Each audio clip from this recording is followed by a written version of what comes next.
Assalamualaikum warahmatullahi wabarakatuh. Ketemu lagi bolo-bolo konco-konco dulur-dulur dengan Rakluen. Apa kabar semua? Semoga selalu sehat dan bahagia ya. Alhamdulillah hari ini kembali saya turun ke dapur dengan emak. Ada beberapa bahan yang siap diolah hari ini. Yang pertama adalah tauge atau kecambah. Ini kebetulan cambah kacang hijau. Terus ada tomat, ada tahu putih, ada bumbu-bumbu, ini kecap, bawang merah, bawang putih, dan merica, serta yang ada di sana. Sayuran hijau ini adalah seledri dan daun bawang. Mereka akan dikolaborasikan menjadi sebuah hidangan yang sedap. Panas-panas begini enaknya menyantap semur, tauge, dan tahu putih.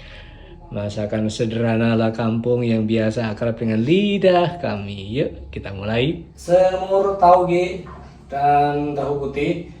Ini tauge beli harga Rp3.000. Nanti oleh melijonya sudah dibungkusi per plastik begitu Rp3.000. Kalau mau lebih banyak bisa ambil beberapa plastik sekaligus ya. Ini cambah kacang hijau. Ada 3 macam tauge yang biasa dijual di pasar di tempat kami. Yang pertama tauge dari kacang hijau, terus yang kedua tauge dari kedelai, dan yang ketiga tauge kacang merah atau kacang tunggak gitu ya. Tapi yang biasa digunakan untuk bikin semur adalah tauge kacang hijau, lebih empuk ya. Kalau tauge yang terbuat dari kacang kedelai itu lebih keras, biasanya dieseng-eseng. Lain waktu akan saya praktikan. Kemudian ada tahu putih. Ini belinya 6.000 ya. Yang dibutuhkan hari ini separuhnya saja, jadi Rp3.000.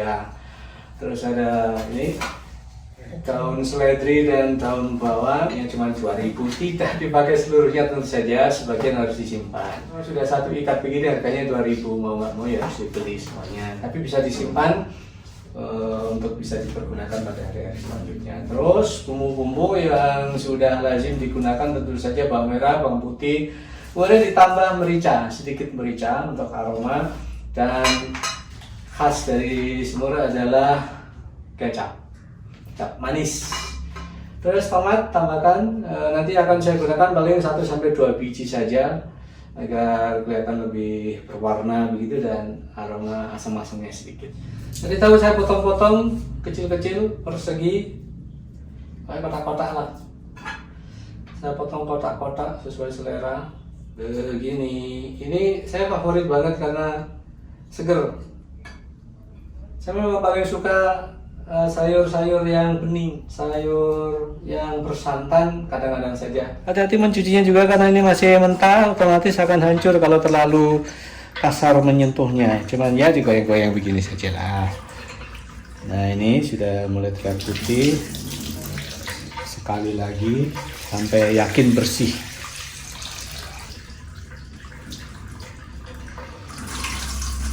Cukup segini saja biar nggak hancur. Pertama saya akan membuat bawang goreng lebih dulu. Ini yang sudah dirajang-rajang, tinggal mencemplungkan ke dalam minyak.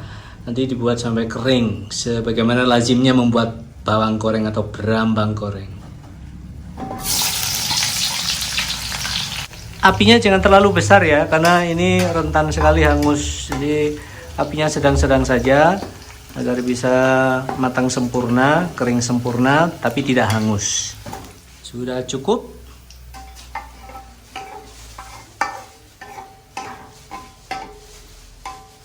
Dilanjutkan dengan menggoreng bumbu yang mau diulek. Bawang merah dan bawang putih saja. Ya, cukup sampai layu saja, jangan terlalu kering agar menguleknya mudah.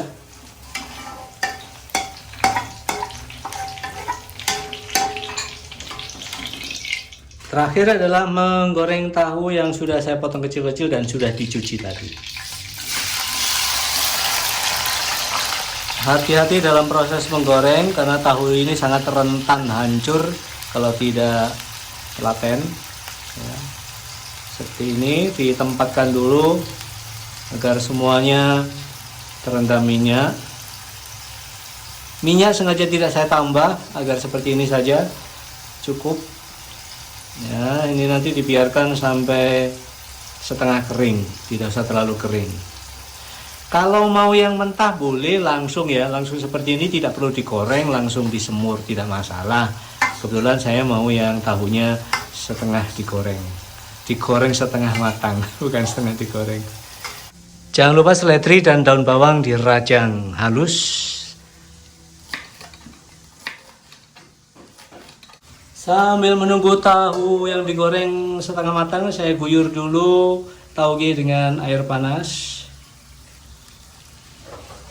Didiamkan beberapa saat sampai layu, kemudian ditiriskan.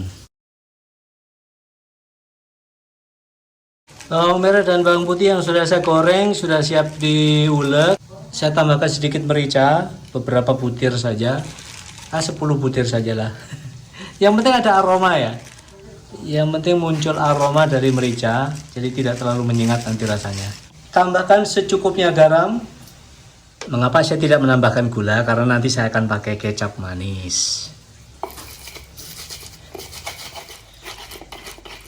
Saatnya mengangkat tahu, seperti saya bilang tadi, tidak terlalu kering. Didihkan secukupnya air sebagai kuah. Masukkan bumbu. Ada sisa bumbu di sini, bisa dituangkan air sedikit buat gocaki.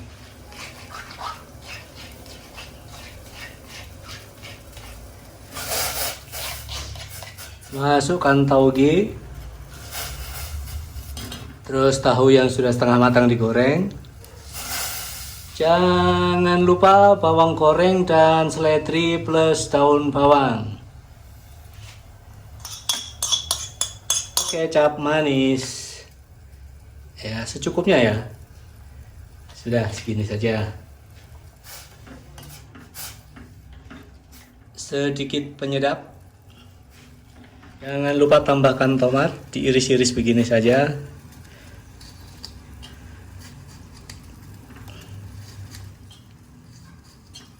Sudah lengkap, tinggal menunggu sampai mendidih, kemudian segera diangkat. Jadi siapapun yang baru belajar memasak pasti akan dengan sangat mudah melalui semua tahapannya. Silakan mencoba semur tauge tahu putih. Cukup, sekian, ketemu lagi pada hari-hari selanjutnya dengan menu-menu yang berbeda. Semoga kita semua selalu sehat dan bahagia. Wassalamualaikum warahmatullahi wabarakatuh. Dadah. Musim kemarau tahun ini cukup panjang. Di beberapa daerah sudah mulai turun hujan. Memang tak kenapa ya, apa mah ya, kok di Kalipari ku mesti kari-kari hutan ya? Kari. Tak ngerti aku. Kono-kono wis kate panen jagung kene. Apakah orang Kalipari terlalu banyak dosa? Saya nggak ngerti ya. Jadi selalu di kota ya, di kota Malang, kami di Kabupaten Malang ya. Di kota Malang tuh sudah sering ada cerita hujan deras, lebat, bahkan ada ya sedikit badai yang kencang gitu. Di Kalipari kering-kering saja. Saya tidak tahu juga itu apakah bagian dari penebangan yang dilakukan di hutan di sebelah sana, tidak jauh dari rumah kami. Setelah sekian puluh tahun berjalan, kemudian terjadi itu ya, yang besar-besaran itu 98 tuh ya, sampai berimbas juga ke kampung, ke desa. Saat itu ada ada penjarahan hutan besar-besaran. Hutan sebegitu lebatnya yang sangat berkontribusi pada kebahagiaan saya di masa kecil itu hilang, langsung musnah wis. Mbok tak ngerti, beda dengan zaman kecil saya dulu. Masih ingat ketika masuk ke sana itu seperti masuk hutan belantara yang seram gitu ya, karena kayunya gede-gede banget. Aktivitas yang kami lakukan banyak sekali. Selain cari ranting kayu untuk kayu bakar, juga cari daun jati ketika mau ada hajatan apa gitu ya. Cari punya siapa terus cari ini kepompong jati, antung atau entung gitu ya. Ada yang mengkonsumsi itu. Kalau saya sih suka-suka enggak ya, awalnya suka banget, kemudian lama-lama jadi geli, akhirnya tidak pernah mengkonsumsi itu lagi, tapi suka mencarinya. Jadi di lipatan daun jati yang sudah kering itu biasanya ada sarangnya di situ, ada kepompongnya di situ, tinggal membuka itu, uket-uket warna coklat itu mahal, dijual di pasar itu harganya mahal. Itu kenangan yang sekarang kayaknya sudah tidak mungkin lagi diulang. Ya bisa sih diulang, bisa bernostalgia ke sana kembali, cuman rasanya itu sudah berbeda, auranya itu sudah berbeda dibanding ketika dulu masih lebat, masih hutan belantara gitu. Sekarang sudah tidak. Tapi ya harapannya semoga hutan itu akan terus dilestarikan agar ke depan siapa tahu nanti bisa ada gunanya buat anak cucu.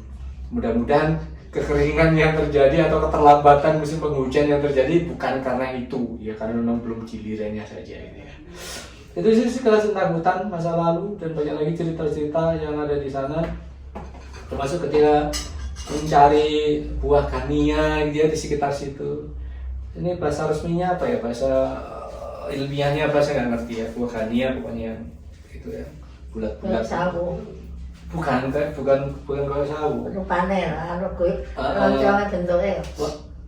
Semacam itu, cuman ada daging buahnya di luar, terus di dalamnya ada biji keras seperti seperti kelapa, seperti tempurung kelapa itu ya. Tapi sekarang sudah tidak ada anak-anak yang seperti itu yang mencari-cari itu. Ini nggak nongol ya. Ada kania, terus cari nyamplung buat kitiran. Aduh, banyak sekali cerita-cerita masa lalu yang hanya terjadi pada masa itu dan tidak akan mungkin terjadi lagi pada masa kini karena zaman sudah berubah.